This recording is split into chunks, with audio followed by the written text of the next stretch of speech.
जय हिंद प्यारे साथियों, एक बार फिर से आप सभी का स्वागत है फ्रेंड्स हमारे यूट्यूब चैनल गुरुकुल सफ़र में। तो आज हम लोग आप लोग के बीच लाइव टेस्ट लेकर आए हैं फ्रेंड्स, जिसमें हम 100 क्वेश्चन करेंगे, ठीक है। जिसमें से देखते हैं फ्रेंड्स आप लोगों में से कितने लोग 100 में से 70 प्लस क्वेश्चन सही कर पाते हैं। और ये जितना भी प्रैक्टिस सेट करवाएंगे फ्रेंड्स, ये आपका बिहार पुलिस कांस्टेबल गौरव सर का न्यू बुक लॉन्च हुआ है फ्रेंड, जिसका आज हम लोग प्रैक्टिस सेट 1 का मॉडल पेपर का सोल्यूशन करेंगे, ठीक है। जिसमें से आप लोग को बताएगा कि 100 क्वेश्चन में से आप लोग का कितना क्वेश्चन सही हो पा रहा है। ये आपका लेटेस्ट बुक है फ्रेंड, जो कि 1 या 2 जून को ये बुक आपका मार्केट में लॉन्च हुआ है फ्रेंड्स, ठीक है। तो चलिए आज का हम लोग पहला क्वेश्चन की ओर बढ़ते हैं फ्रेंड्स, और आप लोग लास्ट में जरूर कमेंट्स करिएगा कि आप लोगों को 100 क्वेश्चन में से कितना क्वेश्चन सही हो पा रहा है, ठीक है। चलिए आज का आपका फर्स्ट क्वेश्चन है फ्रेंड्स, देखिए बहुत ही इंपॉर्टेंट सेट होने वाला है फ्रेंड, जितने भी लोग बिहार पुलिस की तैयारी कर रहे हैं, ठीक है।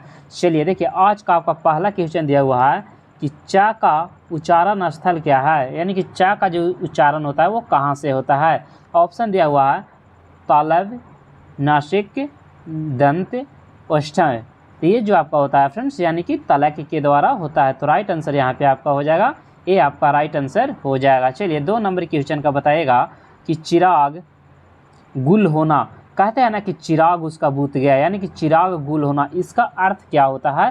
तो इसका जो अर्थ होता है यानी कि वंश नष्ट हो जाना। जैसे कि मान के चलिए किसी का एक बेटा है, ठीक है, वो उसकी मान चलिए किसी कारणवश उसकी मृत्यु हो जाती है, तो क्या बोलते हैं कि उसका चिराग बुझ गया, यानी कि आपका जो राइट आंसर हो जाएगा, यानी कि उसका वंश क्या हो गया, नष्ट हो जाना, यानी कि यहाँ पे आपका राइट आंसर हो जाएगा। नेक्स्ट क्वेश्चन है क्वेश्चन नंबर 3। देखिए 3 नंबर क्वेश्चन में दिया हुआ है कि किस रस को रसराज कहा जाता है। तो सभी लोगों को पता होगा फ्रेंड्स, वो जो कहा जाता है आपका श्रृंगार रस को रसराज कहा जाता है। यहाँ पे आपका जो राइट आंसर हो जाएगा ऑप्शन डी आपका राइट आंसर हो जाएगा।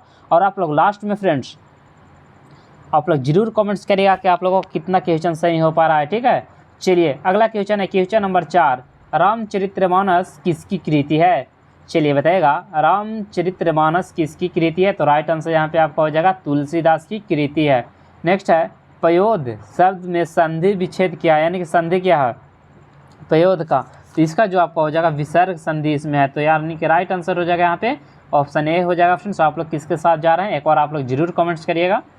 नेक्स्ट क्वेश्चन है क्वेश्चन नंबर 6, निम्नलिखित में से कछुआ का पर्यायवाची शब्द क्या होता है, ठीक है। एक होता है विलोम शब्द, एक होता है पर्यायवाची शब्द। तो यहाँ पे कछुआ का पर्यायवाची शब्द जो आपका हो जाएगा कुर्म हो जाएगा, यानी कि राइट आंसर हो जाएगा सी आपका राइट आंसर हो जाएगा। नेक्स्ट क्वेश्चन की ओर बढ़ते हैं क्वेश्चन नंबर 7, निम्नलिखित में से कवि शिरोमणि समस्त पद में कौन सा समास है, यानी कि कह रहा है कि कवि शिरोमणि समस्त पद में कौन सा समास है वो बताना। जैसे कि ऑप्शन दिया हुआ है कर्मधारण समास, अपदान तत्पुरुष, अधिकरण, अवयवीय भाव। तो यहाँ पे आपका जो दिया हुआ है इसका राइट आंसर हो जाएगा, यानी कि अधिकरण तत्पुरुष समास है। तो राइट आंसर हो जाएगा यहाँ पे सी आपका राइट आंसर हो जाएगा। नेक्स्ट क्वेश्चन है कि निम्नलिखित में से पटाखा शब्द है, यानी कि पटाखा जो शब्द है फ्रेंड्स कैसा शब्द है, यानी कि तत्सम है या तद्भव है या देशज है या विदेशज है। तो देखिए पटाखा जो हो जाएगा आपका देशज शब्द है, यानी कि राइट आंसर हो जाएगा यहाँ पे सी आपका राइट आंसर हो जाएगा। नेक्स्ट क्वेश्चन की ओर बढ़ते हैं क्वेश्चन नंबर 10। देखिए 10 नंबर क्वेश्चन में दिया हुआ कि संबंध कारक की विभक्ति कौन सी है। तो जैसे किसी के बीच संबंध बताना रहता है तो इसमें के लिए हम लोग का और की का यूज करते हैं। जैसे कि राम की बहन श्याम है, राम की पत्नी सीता है, ये सब आपको क्या संबंध बताएगा। तो राइट आंसर हो जाएगा यहाँ पे क और की विभक्ति का यूज हम लोग करेंगे, ठीक है। चलिए एक और अभी सभी लोग वीडियो को लाइक कर दीजिएगा। अगला क्वेश्चन है मिश्र बंधुओं के अनुसार आदिकाल का नाम क्या है। चलिए बताएगा मिश्र बंधुओं के अनुसार आदिकाल का नाम क्या है। तो उसे जो कहा जाता है आदिकाल, कहने का मतलब आरंभिक काल, यहाँ पे आपका राइट आंसर हो जाएगा, ठीक है। नेक्स्ट क्वेश्चन है क्वेश्चन नंबर 11 नंबर क्वेश्चन में दिया हुआ fill in the blanks we will meet at 5 o'clock। तो यहाँ पे आपका जो राइट आंसर हो जाएगा यहाँ पे एट आपका राइट आंसर हो जाएगा। नेक्स्ट है change the noun decision into the verb form, यानी कि डिसीजन का वर्ब फॉर्म क्या होगा। तो वहाँ पे आपका जो हो जाएगा डिसाइड हो जाएगा। डिसाइड का यानी कि डिसीजन का वर्ब रूप यानी कि डिसाइड, ठीक है, निश्चित करना। नेक्स्ट है find the suitable adjective of the given words, यानी कि इसका यानी कि क्या करना है सुटेबल एडजेक्टिव पता करना है। तो यहाँ पे आपका जो राइट आंसर हो जाएगा ऑप्शन ए आपका राइट आंसर हो जाएगा। चलिए अगला क्वेश्चन है क्वेश्चन नंबर 12 के बाद चलिए अगला क्वेश्चन है 14 fill in the blanks with the suitable grants she found of क्या होगा, यानी कि लिसन होगा या लिसेंड होगा या लिसनिंग होगा, टू लिसन होगा। तो चलिए बताएगा, ही इज फाउंड ऑफ, यहाँ पे आपका जो राइट आंसर हो जाएगा लिसनिंग, क्या हो जाएगा लिसनिंग आपका राइट आंसर हो जाएगा। अगला है करेक्ट एडवर्ब, क्विक का एडवर्ब फॉर्म क्या होगा, तो क्विक का एडवर्ब आपका होता है क्विकली होता है, तो राइट आंसर हो जाएगा यहाँ पे ऑप्शन ए आपका राइट आंसर हो जाएगा। नेक्स्ट क्वेश्चन है, चलिए क्वेश्चन नंबर देखिए दिया हुआ है कि choose the correct answer of the flowing question and notice should certain, यानी कि नोटिस कब दिया जाता है, तो देखिए नोटिस हो जाएगा a formal tone purpose and relative details, यानी कि राइट आंसर हो जाएगा यहाँ पे बी आपका राइट आंसर हो जाएगा। नेक्स्ट क्वेश्चन की ओर बढ़ते हैं, क्वेश्चन नंबर 17, देखिए 17 नंबर क्वेश्चन में दिया हुआ है fill in the blanks with the right choice, customer में provide you with their call number at one point but that does not grant you the right to text them. There have actually been penalty of lawsuit resulting from advertising without permission. उसे क्या कहा जाता है, तो उसे memo कहा जाता है। जैसे कि पेपर कटिंग में देखिएगा तो उसमें मेमो करके एक आता है पैराग्राफ, उसे क्या कहा जाता है मेमो कहा जाता है, यानी कि वो नोटिस एक तरह का आता है। ठीक है, चलिए अगला क्वेश्चन है, ये आपका स्किप करते हैं फ्रेंड्स, वो आपका अति से रिलेटेड क्वेश्चन है। चलिए अगला क्वेश्चन है question number 19, fill in the blanks with the suitable form of the verb, the team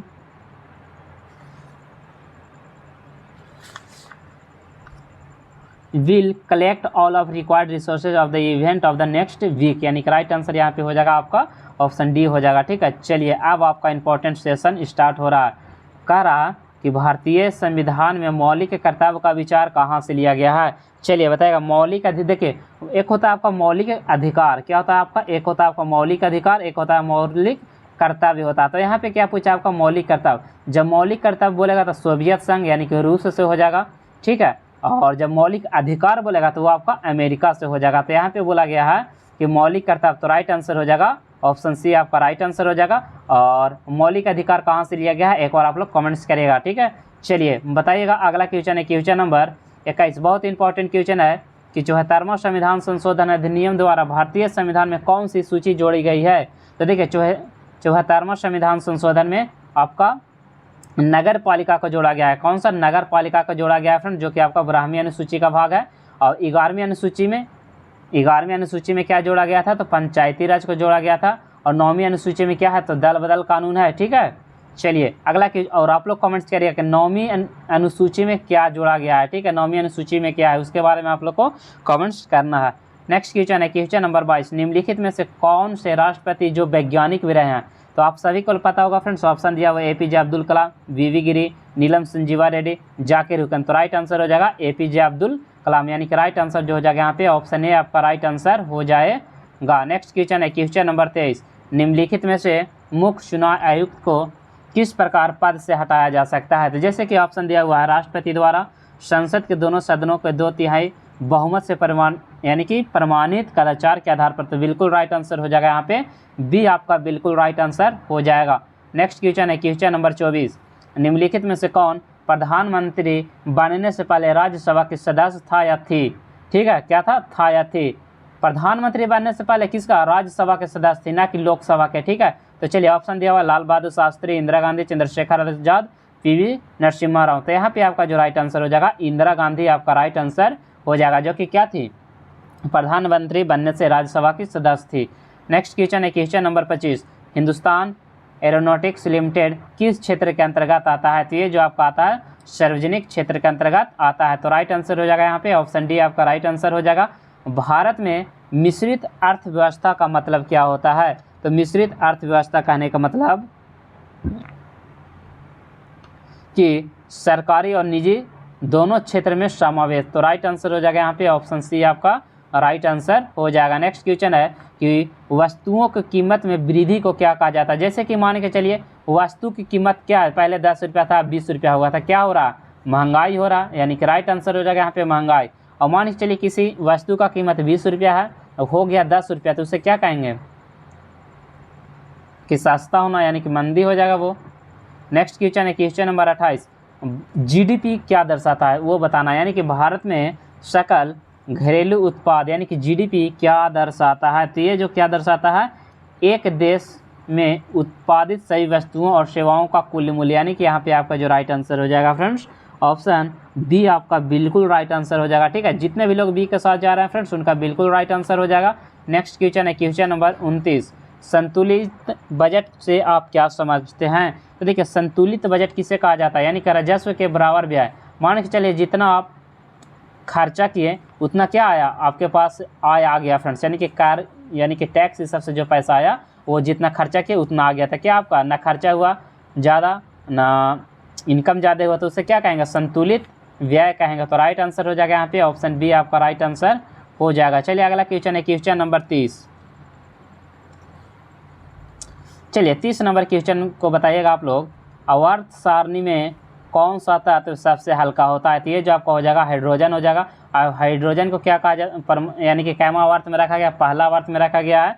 और हाइड्रोजन को क्या कहा जाता है, आवारा तत्व भी कहा जाता है। ठीक है, आप लोग याद रखिएगा, पूछेगा कि आवारा तत्व किसे कहा जाता है, तो ये आपका हो जाएगा यहाँ पे हाइड्रोजन आपका राइट आंसर हो जाएगा। नेक्स्ट क्वेश्चन है 32, AU निम्नलिखित में से किसका प्रतीक है? तो AU जो आपका होता है सोना का होता है फ्रेंड्स, और AG आपका चांदी का होता है, और एल्युमिनियम का Al होता है, और आर्गन के AR होता है। ठीक है, चलिए बताइएगा आर्गन का परमाणु क्रमांक कितना होता है? एक बार आप लोग सभी लोग कमेंट्स करिएगा कि आर्गन का परमाणु क्रमांक कितना होता है। नेक्स्ट क्वेश्चन है, जब सल्फ्यूरिक अम्ल H2SO4 मैग्नीशियम के साथ अभिक्रिया करता है तो निम्नलिखित में से कौन सी गैस मुक्त होती है? तो यहाँ पे जो मुक्त होता है आपका हाइड्रोजन गैस मुक्त होता है। तो राइट आंसर हो जाएगा बी आपका बिल्कुल राइट आंसर हो जाएगा। ठीक है, चलिए बहुत अच्छा। अगला क्वेश्चन है क्वेश्चन नंबर 33, एक परमाणविक अणु निम्नलिखित में से कौन सा है?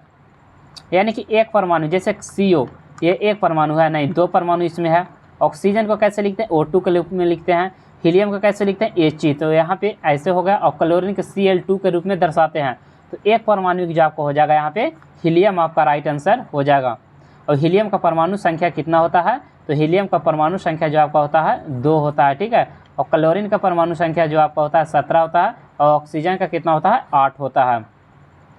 नेक्स्ट क्वेश्चन है, प्रोटियम के परमाणु में न्यूट्रॉन की संख्या कितनी होती है? तो सबसे पहले हम लोग जानेंगे कि प्रोटियम है क्या। तो ये आपका हो जाएगा हाइड्रोजन के समस्थानिक। हाइड्रोजन के 3 समस्थानिक होते हैं, प्रोटियम, ड्यूटेरियम और ट्राइटियम। तो प्रोटियम में कितना होता है 1H0। तो यहाँ पे जो आपका न्यूट्रॉन की संख्या हो जाएगा यहाँ पे 0 आपका होता है, यानी कि राइट आंसर हो जाएगा यहाँ पे ऑप्शन बी आपका राइट आंसर हो जाएगा। नेक्स्ट क्वेश्चन है क्वेश्चन नंबर 35, रबड़ के वल्कनीकरण में किसका उपयोग करते हैं? तो रबड़ के वल्कनीकरण में हम लोग सल्फर का यूज करते हैं। तो राइट आंसर हो जाएगा ए आपका बिल्कुल राइट आंसर हो जाएगा। अगला क्वेश्चन है 36, निम्नलिखित में से कौन सा युग्म समभारिक है? यानी कि समभारिक कहने का मतलब कि उसमें जो द्रव्यमान संख्या रहेगा आपका बराबर रहेगा। तो देखिए तो नाइट्रोजन में द्रव्यमान संख्या 14 है, ऑक्सीजन में 16 है, तो यहाँ पे बराबर है, नहीं है। इसी तरह से दिया हुआ है ऑप्शन बी में कैल्शियम का 40 द्रव्यमान संख्या है, और आर्गन का भी 40 है। यानी कि समभारिक कहने का मतलब जिसका भार बराबर हो, तो दोनों में क्या बराबर हो जाएगा। तो यहाँ पे आपका जो राइट आंसर हो जाएगा ऑप्शन बी आपका बिल्कुल राइट आंसर हो जाएगा। नेक्स्ट क्वेश्चन की ओर बढ़ता है, क्वेश्चन नंबर 37, बहुत इंपॉर्टेंट सेशन होने वाला है आप लोग के बीच। परावर्तक के नियम, आपतन कोण परावर्तन कोण के बराबर होते हैं। प्रकाश के एक किरण के परावर्तन के लिए क्या सही है? इसमें क्या सही है वो बताना है। तो केवल अवतल दर्पण के सतह, ये भी सही है। केवल अवतल, समतल, उत्तल, यानी कि तीनों सही हो जाएगा। यानी कि राइट आंसर जो हो जाएगा यहाँ पे ऑप्शन डी आपका राइट आंसर हो जाएगा। नेक्स्ट क्वेश्चन है क्वेश्चन नंबर 38, जब कोई पिंड संतुलन अवस्था में हो तो उस पर लगने वाले बल कैसा होगा? यानी कि ऑप्शन ए में दिया हुआ कि कोई बल कार्य नहीं करता, ये आपका क्या गलत है। उस पर कार्य करता है, यानी कार्य कर सकते हैं, लेकिन उसका परिणामी बल 0 होगा। बिल्कुल राइट आंसर हो जाएगा यहाँ पे ऑप्शन बी आपका राइट आंसर हो जाएगा। ठीक है, चलिए नेक्स्ट क्वेश्चन की ओर बढ़ते हैं। क्वेश्चन नंबर, ये बुक जो आपका है फ्रेंड्स 2 या 3 जून को लॉन्च हुआ है। ठीक है, आज कितना है 4 तारीख है, यानी कि एक दिन बाद आप लोग को सेट सोल्यूशन करवा रहे हैं फ्रेंड्स। यूट्यूब पर आप लोग सर्च मार के देख लीजिएगा, अभी तक कोई ये सेट अभी तक सोल्यूशन नहीं दिया है यूट्यूब पे। ठीक है, तो चलिए पहली बार हम आप लोग के बीच आए हैं। अगला क्वेश्चन है आपका क्वेश्चन नंबर 39 नंबर क्वेश्चन में दिया हुआ है कि हम प्रतिध्वनि किस प्रकार सुनते हैं? तो प्रतिध्वनि कैसे सुन सकते हैं? यानी कि मान चलिए यहाँ से यहाँ और यहाँ के बीच की दूरी, यहाँ से बोलें, ठीक है, तो यहाँ से टकरा कर वापस आएगा तब ना प्रतिध्वनि सुनाई देता है। तो यहाँ पे क्या हो जाएगा आपका ध्वनि तरंगे के परिवर्तन के कारण। तो राइट आंसर हो जाएगा परिवर्तन के कारण आपका इको होता है। नेक्स्ट क्वेश्चन है क्वेश्चन नंबर 40। बल के लिए अंतर्राष्ट्रीय मात्रक क्या होता है? तो बल का जो मात्रक होता है न्यूटन होता है। और जूल किसका होता है? जूल जो आपका हो जाएगा ऊर्जा का जूल होता है। पास्कल जो आपका होता है दाब का पास्कल होता है। ठीक है, चलिए अगला क्वेश्चन है क्वेश्चन नंबर 41। निम्नलिखित में से किसके लिए ओम का नियम लागू नहीं होता है? तो ये जो चालक के लिए जब तापमान में परिवर्तन होता है तो इसके लिए लागू नहीं होता है। तो राइट आंसर जो हो जाएगा 41 का वो ऑप्शन डी आपका राइट आंसर हो जाएगा। ठीक है, चलिए अगला क्वेश्चन की ओर बढ़ता है क्वेश्चन नंबर 42 आप लोग को कमेंट्स करना है। ठीक है, देखते हैं कितने लोग 42 का सही आंसर दे पाते हैं। 42 नंबर क्वेश्चन में दिया हुआ है कि उत्तल लेंस की क्षमता कैसी होती है? यानी कि धनात्मक होती है, ऋणात्मक होती है, शून्य होती है या अनंत होती है? तो चलिए इसका जो उत्तल लेंस का जो क्षमता होता है आपका धनात्मक होता है, यानी कि राइट आंसर हो जाएगा यहाँ पे ऑप्शन ए आपका बिल्कुल राइट आंसर हो जाएगा। नेक्स्ट क्वेश्चन है क्वेश्चन नंबर 43। हवा की चाल को यानी कि एनीमोमीटर से मापा जाता है, यानी कि राइट आंसर हो जाएगा यहाँ पे ऑप्शन बी आपका राइट आंसर हो जाएगा। और स्पीडोमीटर से क्या मापा जाता है? स्पीडोमीटर से यानी कि वाहन की गति को मापा जाता है, यानी कि चाल को मापा जाता है। और डायनेमोमीटर से क्या? डायनेमोमीटर यानी कि क्या करता है? डायनेमोमीटर की यांत्रिक ऊर्जा को विद्युत ऊर्जा में क्या करता है? कन्वर्ट करता है डायनेमो। नेक्स्ट क्वेश्चन है क्वेश्चन नंबर 44। पौधे श्वसन करते हैं, यानी कि देखिए पौधे जो श्वसन करते हैं CO2 ग्रहण करते हैं, ऑक्सीजन छोड़ते हैं। तो यहाँ पे आपका जो राइट आंसर हो जाएगा ऑप्शन ए आपका बिल्कुल राइट आंसर हो जाएगा। नेक्स्ट क्वेश्चन है 45। थैलोफाइटा एवं ब्रायोफाइटा किस जगत के अंतर्गत आते हैं? तो ये जो आपका आता है पादप जगत के अंतर्गत आता है। तो राइट आंसर जो हो जाएगा यहाँ पे ऑप्शन डी आपका राइट आंसर हो जाएगा। नेक्स्ट क्वेश्चन की ओर बढ़ता है क्वेश्चन नंबर 46 नंबर क्वेश्चन में दिया हुआ है कि अधिकांश शैवाल में भोजन का संचय किस रूप में होता है? तो यहाँ पे शैवाल बोला है, तो शैवाल वाला जो आपका होता है स्टार्च और वसा के रूप में रहता है। तो राइट आंसर हो जाएगा यहाँ पे ऑप्शन बी आपका राइट आंसर हो जाएगा। नेक्स्ट क्वेश्चन है मानव शरीर में सबसे छोटी हड्डी कौन सी होती है? तो मानव शरीर के जो सबसे छोटी हड्डी आपका हो जाएगा स्टेपीज आपका राइट आंसर हो जाएगा, जो कि कहाँ पाया जाता है? कान में पाया जाता है, यानी कि राइट आंसर हो जाएगा यहाँ पे बी आपका बिल्कुल राइट आंसर हो जाएगा। नेक्स्ट है कौन से जीवाणु से मानव में काली खांसी रोग होती है? तो काली खांसी जो आपका होता है बोर्डेटेला पटुसिर्स से होता है। तो राइट आंसर हो जाएगा यहाँ पे। अगला है 49। अति सूक्ष्म वस्तुओं के आवर्धन के लिए किस यंत्र का प्रयोग किया जाता है? अति सूक्ष्म, तो सूक्ष्म के लिए हम लोग किसका यूज करते हैं? माइक्रोस्कोप का यूज करते हैं। तो राइट आंसर हो जाएगा यहाँ पे माइक्रोस्कोप आपका राइट आंसर हो जाएगा। नेक्स्ट है पुष्पीय पादप को कहाँ रखा जाता है? पुष्पीय पादप को जो रखते हैं हम लोग फ्रेंड्स किसके अंतर्गत? तो फेनोरोगेम्स के अंतर्गत रखते हैं। तो यहाँ पे आपका 50 का जो राइट आंसर हो जाएगा फेनोरोग्राम्स आपका राइट आंसर हो जाएगा। चलिए आगे बढ़ते हैं क्वेश्चन नंबर 51। तो चलिए एक बार सभी लोग कमेंट करिएगा कि सेशन कैसा लग रहा है फ्रेंड्स। नेक्स्ट है जाइलम का मुख्य कार्य क्या होता है? जाइलम का मुख्य कार्य क्या होता है? तो ये जल एवं खनिज लवण में परिवहन, यानी कि राइट आंसर हो जाएगा यहाँ पे ऑप्शन ए आपका राइट आंसर हो जाएगा। नेक्स्ट है इंडिका पुस्तक किसके द्वारा लिखी गई थी? तो ये जो लिखा गया था आपका मेगास्थनीज के द्वारा लिखा गया था। अगला है द्वितीय बौद्ध संहिता के अध्यक्ष कौन थे? तो दूसरा जो हुआ था आपका सर्वकामी के अध्यक्षता में हुआ था, यानी कि आपका जो राइट आंसर हो जाएगा यहाँ पे ऑप्शन बी आपका राइट आंसर हो जाएगा। और दूसरा बौद्ध संहिता कहाँ हुआ था? ठीक है, पहला वैशाली में हुआ था, दूसरा में पाटलिपुत्र हुआ था।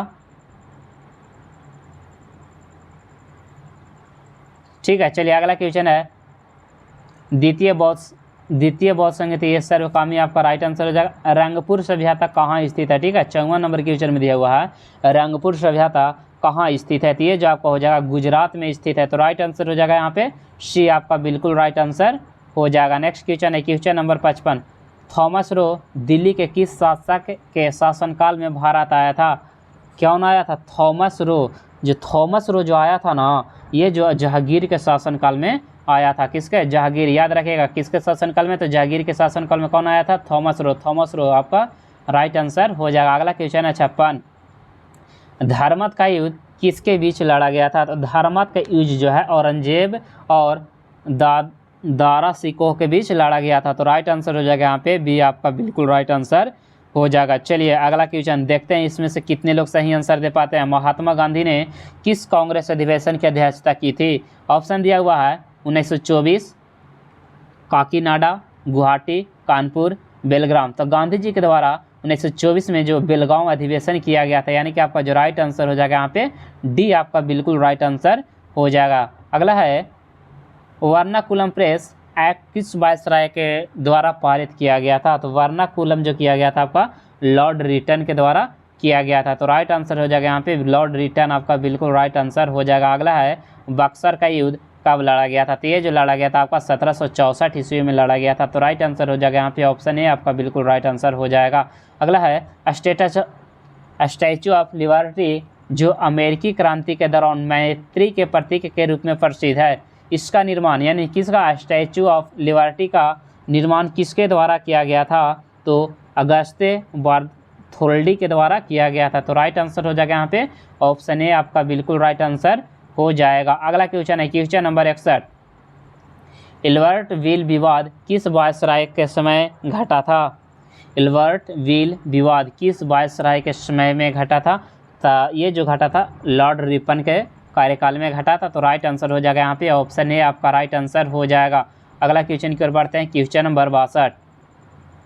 हम लोग 100 क्वेश्चन पूरा करने वाला है फ्रेंड्स, मैथ इंग्लिश टोटल करवाएंगे, ठीक है। बस आप लोग वीडियो को शुरू से अंतिम तक बने रहिएगा। इनमें से कौन सा किसी अर्थव्यवस्था के तृतीय क्षेत्र का एक घटक है? देखिए तीसरा में आपका हो जाएगा होटल और रेस्टोरेंट, हॉस्पिटल, स्कूल, ये सब जो आपका आता है तृतीय क्षेत्र के अंतर्गत आता है। अगला है भारतीय प्राणी सर्वेक्षण का मुख्यालय कहाँ हो जाएगा? प्राणी वाला, तो प्राणी वाला जो आपका हो जाएगा वो हो जाएगा कोलकाता में, यानी कि राइट आंसर हो जाएगा यहाँ पे ऑप्शन डी आपका हो जाएगा।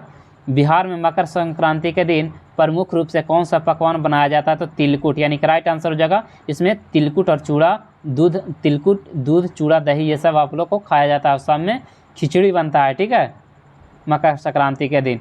अगला क्वेश्चन है 65, कृषि के प्रकार निम्नलिखित में से कौन सा है? तो कृषि के प्रकार एपीकल्चर भी हो जाएगा, सेरिकल्चर भी हो जाएगा, हॉर्टिकल्चर भी हो जाएगा, यानी कि राइट आंसर हो जाएगा यहाँ पे ऑप्शन डी आपका बिल्कुल राइट आंसर हो जाएगा। नेक्स्ट क्वेश्चन है 66, दादा साहेब फाल्के पुरस्कार किस क्षेत्र में दिया जाता है? तो सभी को पता होगा कि सिनेमा के क्षेत्र में दिया जाता है, तो राइट आंसर हो जाएगा यहाँ पे बॉल आपका बिल्कुल राइट आंसर हो जाएगा।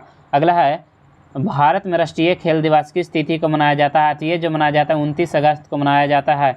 नेक्स्ट क्वेश्चन, ओलंपिक में भारत ने हॉकी में अपनी शुरुआत किस वर्ष की थी? तो ये जो किया गया था 1928 ईस्वी में ओलंपिक भारत पहली बार हॉकी टीम खेला था, तो राइट आंसर हो जाएगा यहाँ पे सी आपका राइट आंसर हो जाएगा। नेक्स्ट क्वेश्चन है क्वेश्चन नंबर 69, संयुक्त राष्ट्र संघ यानी कि यूएनओ का उद्देश्य क्या होता है? यूएनओ क्यों बनाया गया था? यानी कि अंतर्राष्ट्रीय शांति और सुरक्षा बनाए रखने के लिए, तो यहाँ पे आपका जो राइट आंसर हो जाएगा ऑप्शन ए आपका बिल्कुल राइट आंसर हो जाएगा। नेक्स्ट क्वेश्चन है क्वेश्चन नंबर 70, 9 डिग्री चैनल किसको अलग करता है? तो ये जो अलग करता है मिनी का लक्षद्वीप का अंदर यानी कि अलग अलग करता है, तो राइट आंसर हो जाएगा यहाँ पे डी आपका राइट आंसर हो जाएगा।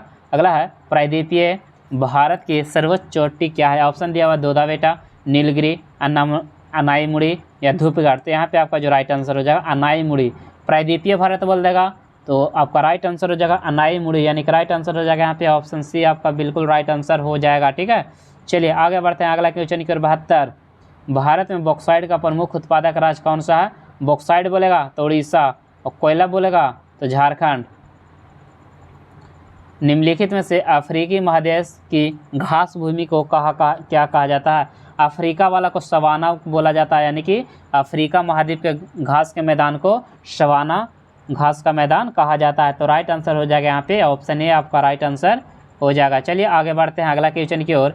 पृथ्वी की सतह का वह भाग जिस पर भूकंपीय तरंग को महसूस किया जाता है, यानी कि सबसे पहले महसूस किया जाता है, उसे क्या कहते हैं? तो अधिक केंद्र कहते हैं, यानी कि आपका जो राइट आंसर हो जाएगा ऑप्शन सी अधिक केंद्र आपका राइट आंसर हो जाएगा। चलिए अगला क्वेश्चन की ओर बढ़ते हैं फ्रेंड्स। Question number 75। अगला है अंडमान निकोबार द्वीप समूह की सर्वोच्च चोटी कौन सा है? चलिए बताएगा, तो यहाँ पे आपका जो सर्वोच्च चोटी हो जाएगा सैंडल पीक, राइट आंसर हो जाएगा यहाँ पे बी आपका राइट आंसर हो जाएगा। नेक्स्ट क्वेश्चन है क्वेश्चन नंबर 76 नंबर क्वेश्चन में देखिए संवहन मंडल और विक्षोभ मंडल किसे कहा जाता है? तो देखिए ये जो कहा जाता है आपका क्षोभ मंडल को कहा जाता है, और टोटल मंडल की संख्या कितना है? तो 5 मंडल है, ठीक है। यानी कि क्षोभ मंडल हो जाएगा, आयन मंडल, समताप मंडल, वायुमंडल और मध्य मंडल, आपका 5 गो मंडल होता है। ठीक है, तो आपका जो राइट आंसर हो जाएगा यहाँ पे बी आपका बिल्कुल राइट आंसर हो जाएगा। चलिए आगे बढ़ते हैं। 2011 के जनगणना के अनुसार बिहार में सर्वाधिक जनसंख्या घनत्व वाला जिला कौन सा हो जाएगा? तो वो जो हो जाएगा आपका शिवहर। और सबसे अधिक बोलेगा कि लिंगानुपात वाले जिला कौन सा हो जाएगा?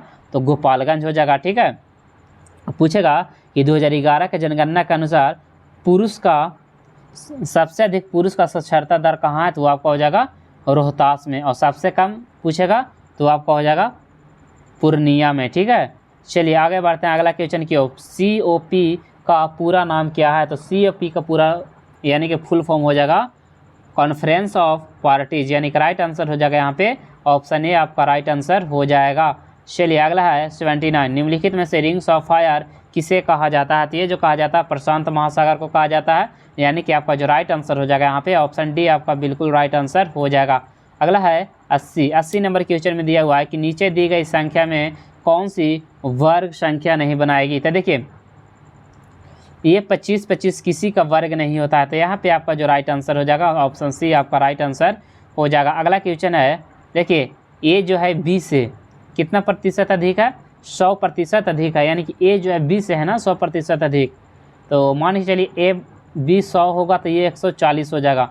तो पूछ रहा है कि कितना प्रतिशत कम है? तो 40 कम है। कितना से? 140। 100% के लिए 100, इसको आप लोग काटिएगा तो आ जाएगा आपका 28.57%। तो यहाँ पे आपका जो राइट आंसर हो जाएगा ऑप्शन सी आपका राइट आंसर हो जाएगा। देखिए अगला क्वेश्चन है 10% वार्षिक चक्रवृद्धि ब्याज की दर से 1400 रुपये का 2 वर्षों में ब्याज क्या हुआ था? सबसे पहले यानी कि अमाउंट और क्या हो जाएगा आपका, यानी कि प्रिंसिपल और अमाउंट। तो प्रिंसिपल यानी कि ब्याज कितना दिया है? 10, तो 10% को इसको परसेंटेज तोड़ेंगे तो 10 हो जाएगा और 11 हो जाएगा, यानी कितना वर्ष के लिए? 2 वर्ष के लिए। तो इसको स्क्वायर करेंगे तो यहाँ पे आपका हो जाएगा 100 और 121, ये दोनों का अंतर कितना हो जाएगा? 21 का। यहाँ पे बोला है कि 1400 क्या है?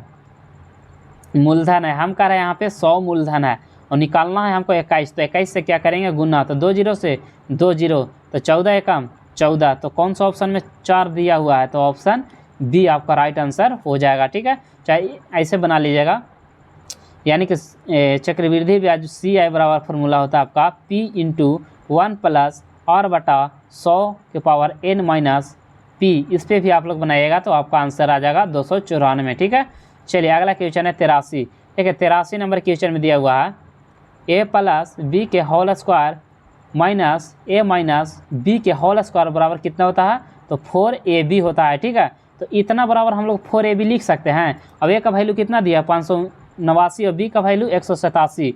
और नीचे में भी देखिए क्या दिया हुआ है, A का वैल्यू ये होगा, B का वैल्यू ये हो जाएगा। तो फार्मूला होता है 4AB, तो A से 1 कट जाएगा तो बचेगा क्या आपका? सिर्फ 4 बच जाएगा। तो राइट आंसर हो जाएगा यहाँ पे ऑप्शन ए आपका बिल्कुल राइट आंसर हो जाएगा। चलिए अगला क्वेश्चन की ओर बढ़ते हैं। Question number 84।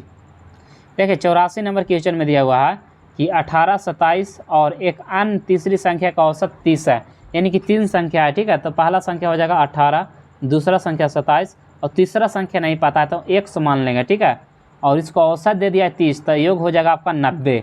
तो 100 बराबर जो आपका राइट आंसर हो जाएगा 90 और माइनस करेंगे कितना? 8 7 15 के 5, 2 1 3 1 4 यानी 45। तो राइट आंसर हो जाएगा 90 में से 45 जाएगा तो राइट आंसर हो जाएगा 45, यानी कि तीसरी संख्या जो हो जाएगा आपका 45 आपका राइट आंसर हो जाएगा। अगला नेक्स्ट क्वेश्चन की ओर बढ़ते हैं। देखिए एक दुकानदार अपने सामान पर CP यानी कि क्रय मूल्य दे दिया है, क्रय मूल्य से 20% अधिक अंकित करता। मान के चलिए किसी वस्तु का कीमत 100 रुपया है तो उसको अंकित कर दिया 120 रुपया। ठीक है, और फिर अंकित मूल्य पर 10% के छूट दे दिया। ठीक है, तो 120 का जो 10% होता है आपका 12 होता है, तो 120 में से 12 घटेगा तो आपका 108 रुपया बचा। फिर भी यानी कि 100 रुपया के सामान को कितना में बेच दिया? 108 रुपये में बेच दिया, तो कितना का लाभ हो रहा है? 8 रुपया का लाभ हो रहा है। तो यहाँ पे आपका जो राइट आंसर हो जाएगा, पूछ रहा है कि कितना का लाभ हो रहा है, तो 8% का लाभ आपका राइट आंसर हो जाएगा। ठीक है, चलिए अगला क्वेश्चन की ओर बढ़ता है। क्वेश्चन नंबर 86 कह रहा 360 मीटर लंबी रेलगाड़ी की समान लंबाई वाले प्लेटफॉर्म को पार करने में 36 सेकेंड लगाता है। रेलगाड़ी की चाल क्या हुई? तो चाल बराबर दूरी बटा समय। तो दूरी कितना दे दिया? 336 जो कि रेलगाड़ी के है, और इतने लंबाई के क्या एगो प्लेटफॉर्म है, तो दूरी क्या होता है कि आपस में जुड़ जाता है, तो टोटल दूरी हो जाएगा आपका 720 और समय दे दिया है 36 और ये आपका जो निकलेगा मीटर प्रति सेकंड में निकलेगा, तो इसको किलोमीटर में कन्वर्ट करने के लिए 18/5 से गुना करेंगे, तो 36 दूना 72, 5 चौके 20, 18 चौके 72, तो आपका जो राइट आंसर हो जाएगा यहाँ पे ऑप्शन सी आपका राइट आंसर हो जाएगा। चलिए अगला क्वेश्चन है क्वेश्चन नंबर 88। एक आयताकार कमरे की लंबाई और चौड़ाई यानी कि लंबाई और चौड़ाई का अनुपात दे दिया है 5:4, जिसमें से आपका लंबाई 15 मीटर दे दिया है, बुक कर रहा है कि लंबाई 15 मीटर है, यहाँ रेशियो वैल्यू दे दिया है 5, तो 5×3 = 15 और निकालना है हमको बी, तब 4 से गुना करेंगे तो 4×3 = 12 जो आपका हो जाएगा चौड़ाई हो गया। लंबाई दे दिया है 15, चौड़ाई दे दिया है 12, तो यहाँ पे क्षेत्रफल जो आपका होता है क्या होता है लंबाई गुना चौड़ाई, तो 12 × 15 करेंगे तो कितना आएगा 180, तो राइट आंसर हो जाएगा यहाँ पे 180 आपका राइट आंसर हो जाएगा। ठीक है, चलिए आगे बढ़ते हैं अगला क्वेश्चन की ओर। Question number 89।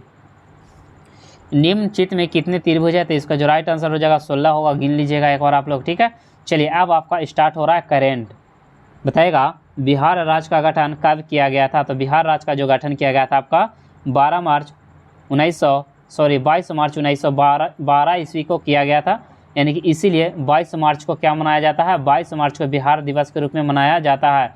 और 1935 ईस्वी में बिहार जो है किससे अलग हुआ था, तो उड़ीसा से अलग हुआ था। ठीक है, चलिए अगला क्वेश्चन है 91। बिहार का लिंगानुपात कितना है, तो 9 दूना 18 यानी कि 918 हो जाएगा, राइट आंसर हो जाएगा यहाँ पे ऑप्शन ए आपका बिल्कुल राइट आंसर हो जाएगा। अगला क्वेश्चन है क्वेश्चन नंबर 92।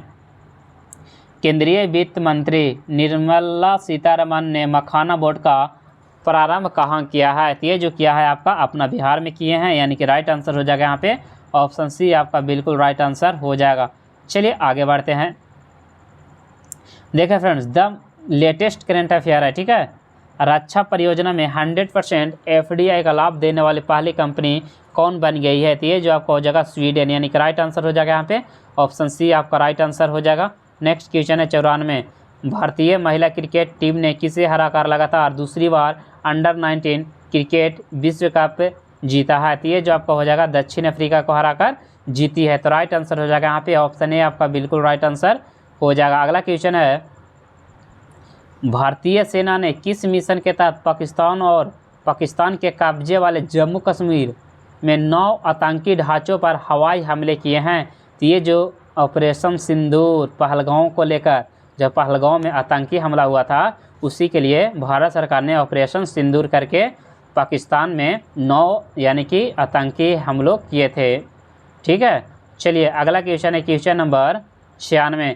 IPL में शतक लगाने वाले सबसे युवा बल्लेबाज कौन हो जाएगा, वैभव सूर्यवंशी, जो कि कहाँ से खेले हैं, राजस्थान से खेले हैं। ठीक है, कितने वर्ष का है, 13 वर्ष के हैं फ्रेंड्स। ठीक है, इस बार हो गए हैं आपका 14 वर्ष के। ठीक है, तो आपका जो राइट आंसर हो जाएगा यहाँ पे ऑप्शन ए आपका राइट आंसर हो जाएगा। और ये कहाँ से बिलोंग करते हैं वैभव सूर्यवंशी, तो आपका बिहार के समस्तीपुर जिला से बिलोंग करते हैं, तो राइट आंसर हो जाएगा यहाँ पे ऑप्शन ए आपका बिल्कुल राइट आंसर हो जाएगा। अगला है बिहार के 42वें राज्यपाल के रूप में किसने शपथ ली है, तो आरिफ मोहम्मद खान आपका राइट आंसर हो जाएगा। नेक्स्ट क्वेश्चन है क्वेश्चन नंबर 98। किसे भावपूर्ण छठ गीतों के लिए प्यार से बिहार की कोकिला के नाम से जाना जाता है, जिसका हाल ही में निधन हो गया है, तो ये जो आपका हो जाएगा शारदा सिन्हा को कौन गाना के लिए दिया गया है, तो उगा हो सूरुजा देवा। ठीक है, इसके लिए इनका पहला छठ गीत था फ्रेंड्स। आज भी आप लोगों को देखिएगा छठ पूजा में यही गाना गाया जाता है ज़्यादातर करके। ठीक है, अगला क्वेश्चन है समुद्र पर भारत के पहले कांच के पुल वॉस्टिक और ब्रिज का उद्घाटन कहाँ किया गया है, तो ये जो किया गया आपका तमिलनाडु में किया गया है। ठीक है, चलिए आज का आपका लास्ट क्वेश्चन दिया हुआ है कि प्रधानमंत्री नरेंद्र मोदी के द्वारा सबसे ऊंचा रेलवे ब्रिज का उद्घाटन किया गया है, तो ये जो किया गया आपका जम्मू कश्मीर में इसका उद्घाटन किया गया है, यानी कि आपका जो राइट आंसर हो जाएगा यहाँ पे ऑप्शन ए आपका बिल्कुल राइट आंसर हो जाएगा। तो चलिए फ्रेंड्स, एक बार आप लोग जरूर कमेंट्स करिए सभी लोग कि 100 क्वेश्चन में से कितने लोगों को 60+ क्वेश्चन सही हुआ है। एक बार सभी लोग कमेंट्स करिएगा फ्रेंड्स। ठीक है, जितना मान चले आप लोग का 30 क्वेश्चन सही हुआ है या 40 क्वेश्चन सही हुआ है या 50 क्वेश्चन सही हुआ है, आप लोग जरूर कमेंट्स करिएगा। ठीक है, कि इतना क्वेश्चन हमको सर सही हुआ है। ठीक है, तो चलिए जाते जाते आप लोग को एक शायरी सुना देता है फ्रेंड्स। रख हौसला वो मंजर भी आएगा, प्यासे के पास चलकर समंदर भी आएगा, थक कर न बैठ ए मंजिल के मुसाफिर, मंजिल भी मिलेगी और मिलने का मजा भी आएगा। ठीक है, तो आपका जो राइट आंसर हो जाएगा यहाँ पे जम्मू कश्मीर आपका राइट आंसर हो जाएगा। ठीक है, तो चलिए आज इतना ही रहने देता है फ्रेंड्स, नेक्स्ट वीडियो आपको कल अपलोड हो जाएगा। ठीक है, चलिए आज रहने देते हैं इतना ही। Thank you for watching.